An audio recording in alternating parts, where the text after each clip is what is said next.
We are finishing off our coconuts and playing Uno on the veranda of our Fijian bungalow. I'm just thinking how great it is to be able to get away from it all and have a well-deserved holiday after a frankly grueling year of preschool. When Mum and Dad tell us the news, Mum's pregnant. The news lands in my gut with a heavy thwomp, like a coconut falling on the sand. "I thought you were finished having babies, Mummy," says Kimberly, my sister. I agree with her. She is my big sister after all. "Yes, Mummy," I explain patiently. "You can't have babies. You're already the oldest mummy in my class." "It's a miracle," says Dad. "Yes," says Mum, "a miracle." And glances at a half-drunk duty-free bottle of Malibu on the table. "It's an accident. It's an amazing accident, a terrible miracle." "Come on," says Mum, and she bundles us up in our matching sarongs, pulls our hair into tight, wet braids and tucks a freshly plucked hibiscus behind our ears. For a special treat, Mum lets us put on a tiny bit of makeup. In the photo, with our lipstick-smeared cheeks and mouths, we look oddly glamorous, like a child beauty pageant star who has conducted and received dengue fever. "The baby is a girl," we inform our mother. One night, over a glass of non-alcoholic champagne, which we get to have on Friday nights now, out of grown-ups' glasses, which we drink with our pinkies sticking out, which we love to do. "How do you know?" she says, taking a sip and pulling a face and pouring another glass. "We just know," we say. "How?" "We just know!" We also know that we are going to have a real-life dolly to play with, and we are very excited. "The baby might be a girl," says Dad, grinning. "You have to love the baby no matter what." "Fine," we say. "We will love the baby," we say. "We will love the baby no matter what she is." Our baby brother comes out ass first, mooning the world. My dad drives us to the hospital, speaking excitedly in Chinese on the phone. When we get to the hospital, my sister and I each get a pair of new socks. "They are from the baby," explains Mum. "Hello," we say to the baby. "Thanks for the socks."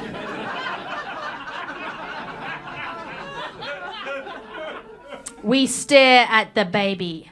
It is yellow-coloured and its face looks like a gorilla. Its head is really big. I ask my mum if I can have a go of the baby. She says yes. I am sitting on the hospital bed holding my brother when my grandfather, my gungung, enters the room. To me, he has always been very tall, stern and proud, a terracotta warrior of a man. But today he almost tap dances into the room like a Chinese Gene Kelly and hands my mother a red envelope bulging at its paper seams. Finally, after 6 of his own children and 15 grandchildren, one of his sons has born a son. Since his granddaughters would eventually take their husbands' names and his other grandsons had their father's name, it is left to this squirming, jaundiced poop machine to carry on our proud family name. As rare as phoenix teeth, as precious as a jade dragon. Lee.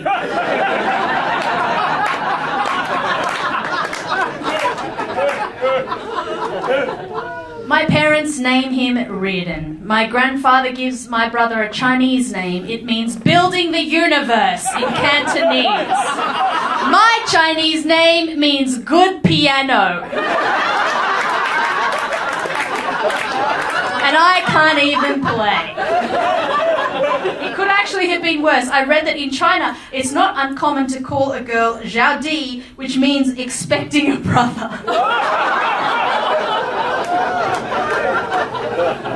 I love my culture. Having a brother is very different to having a sister. He is very loud. There are a lot more tennis balls in my life. He has 2 party tricks. The first one he figured out all by himself by the age of 2. He runs up to us, throws his tiny arms around our legs and presses his face against us, looks up and says, "I love you," then toddles away, leaving a trail of snot on our jeans, turning his doting sisters into a human tissue, getting away snot-free. His second trick is performing any song, word for word, by the Backstreet Boys and the Spice Girls. We take full responsibility for this. But suddenly there are a lot more old Chinese people coming over to our house. When they shuffle through the door, waving and nodding, Dad makes us give them a hug and a kiss. And every time we do, they go stiff, their arms pinned to their frail sides. They tap us briskly on the back and say, "Okay, okay." When we go over to our grandparents' house, my pawpaw, my grandmother, who doesn't speak much English, props us in front of the TV and puts on Looney Tunes. And they spoon feed us our dinner. "Noodle?" she would ask. And in response, we open our mouths without taking our eyes off the television, like entitled baby birds. One time when Reardon was learning to speak, Mum and Dad came to pick us up, and Dad points to my grandfather. "Who is that?" he asks. "Gung Gung," he says, proudly. "And who is that?" he says, pointing to my pawpaw. "Noodle," he says, proudly. Everyone laughs. He's always saying cute shit like that. Accident or not, merely by existing, my little brother has entered into a contract where he simply exists and is in return showered with gifts for the rest of his life. Even Jesus only got presents on his birthday. Not so Reardon Lee, final champion of the Lee name. But to carry on the bloodline, our chubby hero would need to be fortified. And so he got gifts whenever our relatives came around to see my dad. Egg rolls, mooncakes, a bag of oranges, why not? A packet of roll-ups, and T-shirts from Uncle Jimmy's trip to California. And every time I'd race to the door in the hope that no reason Santa would have a gift for me. "For Lyndon," they'd say cheerfully, handing him a family-sized bag of sandboys big enough to sleep in, that he'd dive into like Scrooge McDuck.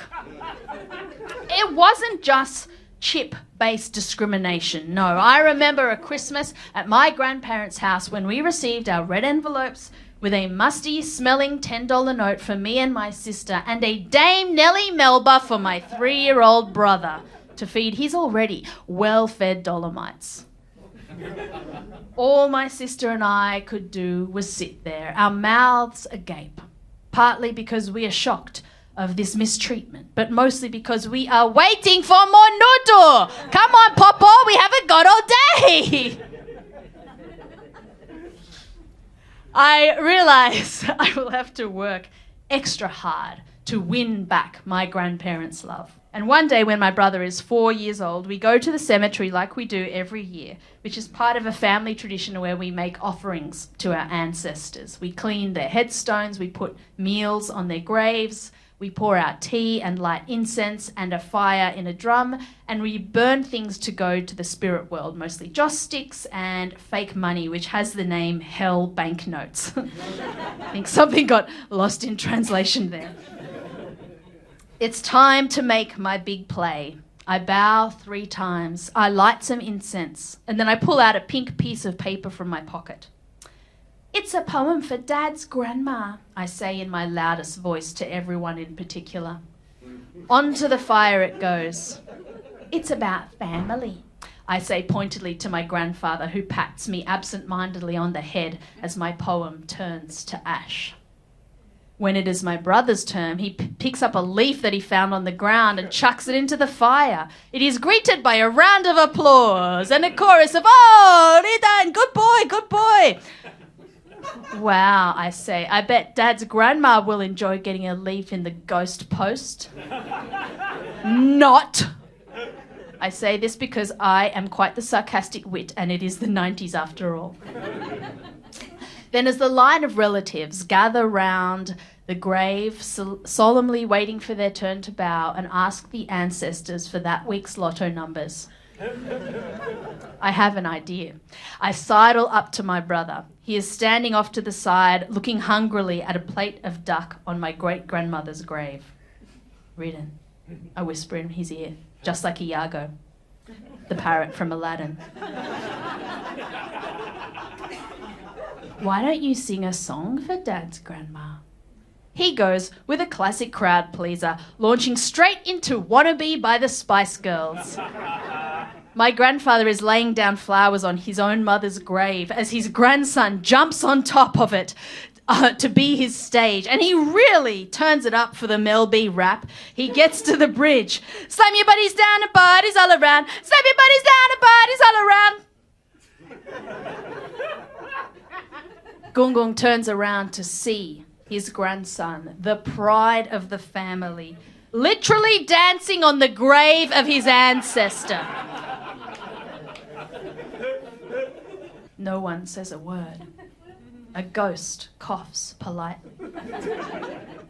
My brother senses something is wrong and fades himself out, bringing his gyrating hips to a slow stop. He looks down at his audience from on top of Uncle Jimmy's grave. "Are you done?" says my grandfather. "Spice Girls?"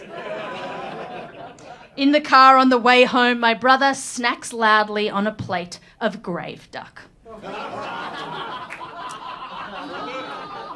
Now, I'll have a little addendum to this story. Thank you very much. It's great to be back. I wrote this story before I had my own children. I had 2 boys, and they both have my last name. So you know what, Gung Gung? I'll see you in hell. You owe me some Sam boys. Good night. Alex Lee!